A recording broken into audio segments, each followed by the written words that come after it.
Everybody, and welcome to your next C Sharp XNA tutorial. So for some reason the end of the last video got cut off and I didn't feel like remaking it. So all you had to add in is in the entity class, just add in these two lines and it should work correctly. But if you when you ran the program, you probably would have seen this. So let's wait for this to run.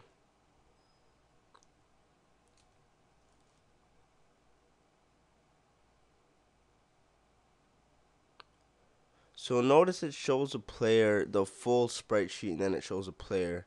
And the reason for that is that you notice whenever we do screen transitioning, remember that it stops the screen from updating. Now, if we recall from our sprite sheet animation,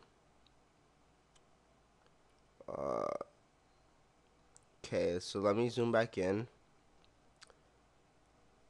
So if we review our sprite sheet animation, uh, not sure what that was. But when we go to our update, that's whenever we set our source rect, right? We set our source rect in the update, and therefore, for the first update, it shows a full sprite sheet because when we actually load in the screen, it will call the draw command before it actually executes the update command because it's not drawing yet, right? It hasn't updated yet. So what we should do is that in our load content method, we could just set the source rect right there, so everything should be fine. Okay. There could be, yeah, like everything should run smoothly if we put it in there. So if we run this, zoom out.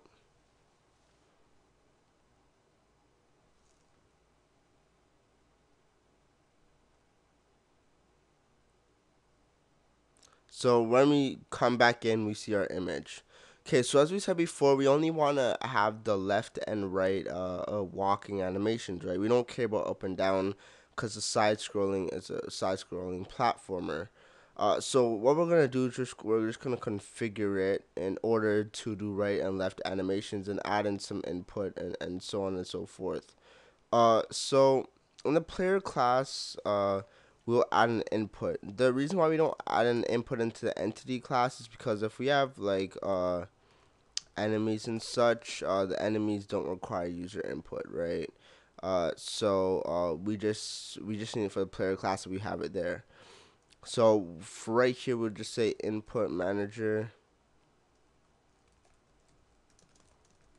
new input manager, or if we wanted to, which would probably be smarter, is we just in the update method we could have a separate input manager, or we could take the input manager from the base from the screen.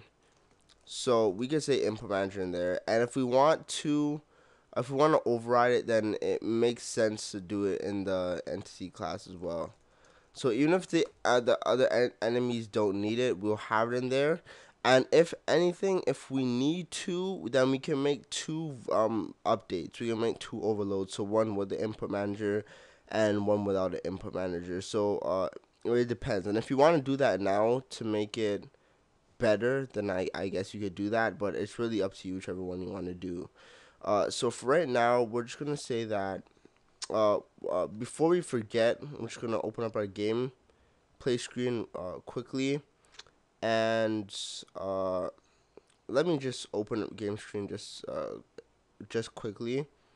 And if you wanted to, in your game screen.cs, and sorry for not zooming in again, but in the game screen.cs class, we could, if we wanted to, just put an input.update. So then we just have to call base.update if we wanted to.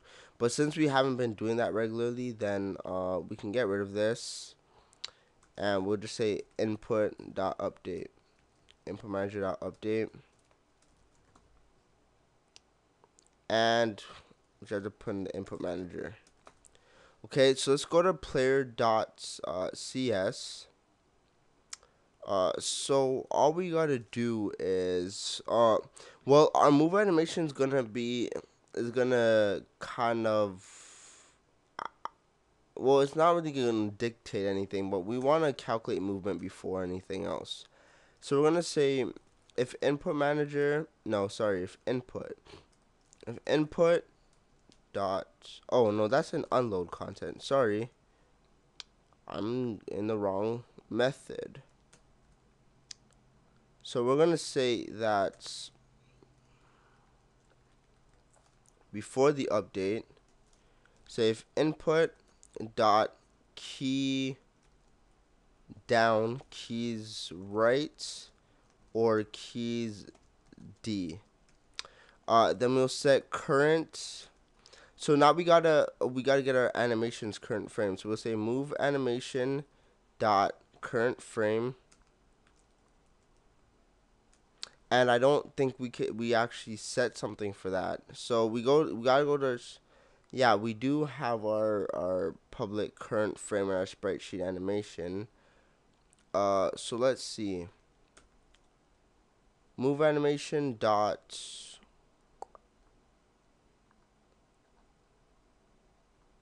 Okay, first of all, we should include the input namespace. Okay, so let's go down and let's fix these things first. So keys, right? So move animation dot current. Now I'm wondering why we can't access a current frame. So let's check our sprite sheet animation class to see why we can't do so. So we have our public. We have it set to public. Just pause it, and I believe the error is a simple one. So we have our animation. We have it set to we have it set to our new sprite sheet animation, but I believe that what we should do is if we go to our entity, instead of setting this to type animation, set to type sprite sheet animation. And if we go to our player.cs, if we say move item.current frame, then we can set it. The reason being why it doesn't work the other way is because right now it's of type animation. Even though we set it to move animation equals new sprite animation, we set that in the load content method, right? So right now it's viewing that as an animation type rather than a sprite screen animation type. So once we change that, then that's fine. So we say current frame.y, and if we look at our image, so let's take a quick look at our image. So I believe the right is set, the current frame will be set to 2. So 0, 1, 2, okay? So go back to our code.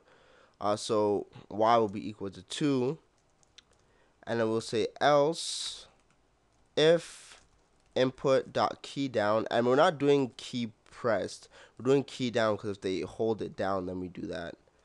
Or keys.a, move animation dot current frame dot y is equal to 1. Now I'm not sure. It says the property. It can't be accessed because we can't access the Y and stuff because we don't have the get accessor. So if we go to our sprite sheet animation.cs, just add in a get accessor. So we just say return current frame, and if we go back to player, it should work. Oh, it says because it's not a variable. So what we could do is there's different things we could do. We could do this new vector 2, and we could do move animation dot current frame dot x, and then we can just set that to 2 right there. And then we'll just say new vector 2 move animation dot current frame dot x 1. Okay, so we that should work correctly unless I'm doing something wrong.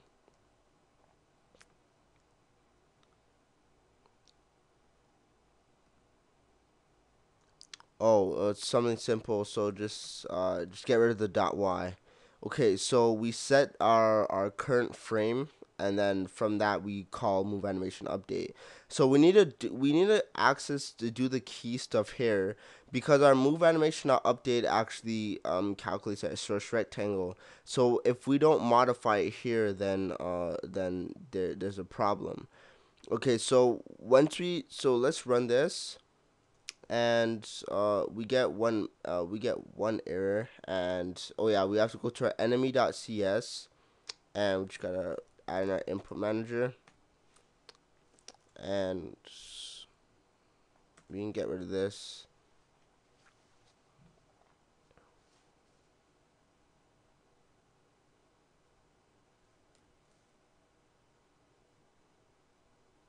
So we click that. So once you press right, it shows our right. When we click left, it shows our left. Now, because it's not animating, because we never set it to is active. So let's check how much time. Okay, so quickly, we should set it to active. So let's see. So what we're gonna do is we're gonna say that move animation dot is active is equal to true. Okay. So it's true by default, but if any of those, if none of those happen, then we set is active to false. So if we're not pressing any of the buttons, that means we're not moving, and therefore active is equal to false. So it doesn't keep animating over and over again. So let's run this one last time.